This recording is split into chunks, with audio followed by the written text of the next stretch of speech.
CM Yogi Adityanath ji, क्या उत्तर प्रदेश में दलित बेटियां केवल मरने के लिए पैदा हुई हैं?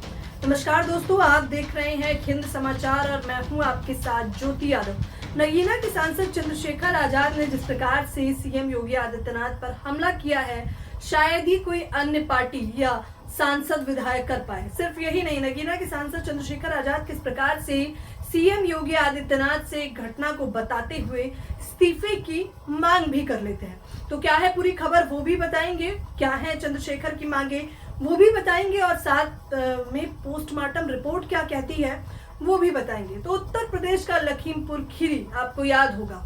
लखीमपुर खीरी शब्द लेते ही मुझे लग रहा है आपको दो घटनाएं मुख्य तौर पर याद आ जाती होंगी। पहला, किसानों को जिस प्रकार से रौंदा गया था बीजेपी नेता के बेटे के द्वारा, और दूसरा, आज से 2 साल पहले 2 दलित बहनों के साथ न केवल दुष्कर्म किया गया था बल्कि उनकी बॉडी को पेड़ पर लटका दिया गया था। वो घटना भी कहीं ना कहीं दबाने का प्रयास किया गया था और तब भी नगीना के सांसद चंद्रशेखर आजाद ने अपनी आवाज को बुलंद किया था और आरोपी पकड़े गए थे। और एक बार फिर से लखीमपुर खीरी के मामले को चंद्रशेखर आजाद ट्वीट करते हैं और वो बताते हैं कि किस प्रकार से 14 वर्षीय मासूम बच्ची जो कि दलित समुदाय से संबंध रखती थी, एक दिन अपने ही गांव से यानी कि 17 मार्च को अपने ही गांव से तकरीबन 3 बजे लापता हो जाती है। 3 दिन लगातार परिवार उस लड़की को ढूंढने का प्रयास करता है, फिर वो लोग प्रशासन की मदद लेते हैं, लेकिन तीसरे दिन एक ऐसी खबर निकलकर सामने आ जाती है जिससे पूरे परिवार में मातम पसर जाता है। खबर होती है कि 14 वर्षीय दलित मासूम बच्ची का शव पेड़ पर लटका मिला है।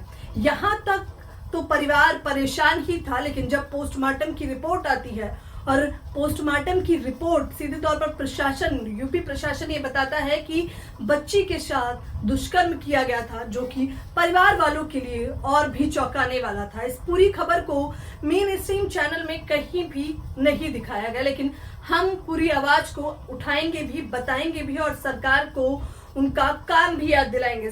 तो इसी को लेकर सीएम योगी आदित्यनाथ पर हमलावर होते हुए चंद्रशेखर आजाद क्या कुछ लिखते हैं, सबसे पहले वो क्या लिखते हैं और क्या मांगे करते हैं, वो आपको बता देना चाहेंगे। वो कहते हैं कि हमारी मांगे हैं कि मामले की निष्पक्ष जांच हो।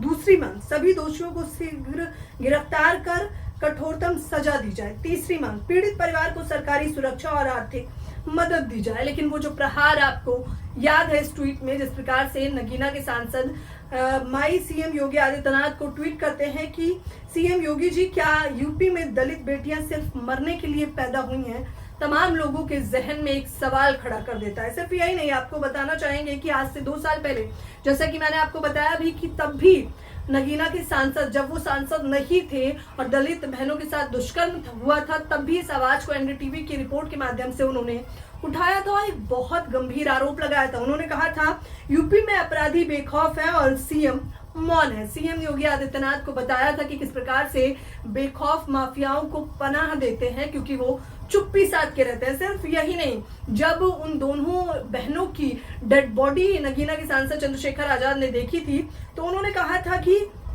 ये यूपी की 2 बच्चियों की लाशें नहीं लटक रही हैं, ये यूपी की कानून व्यवस्था लटक रही है। यूपी के अपराधी बेखौफ हो चले हैं।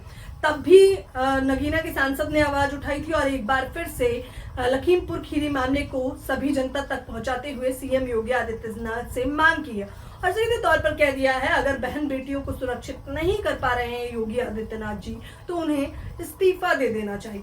इस पूरी खबर के बारे में आप लोगों की क्या कुछ प्रतिक्रिया है, आप लोग भी मुझे अपनी राय जरूर बताएं। ये तमाम खबरें आपको मेन स्ट्रीम चैनल नहीं दिखाएगा क्योंकि ये खबरें SC ST OBC माइनॉरिटी समाज की है, क्योंकि इन खबरों में नगीना के सांसद चंद्रशेखर आजाद शामिल है। तो ये खबरें हम हिंद समाचार के माध्यम से दिखाएंगे, बताएंगे। बस आपसे अनुरोध है कि ऐसी वीडियो को ज्यादा से ज्यादा शेयर करना बिल्कुल ना भूलें। धन्यवाद।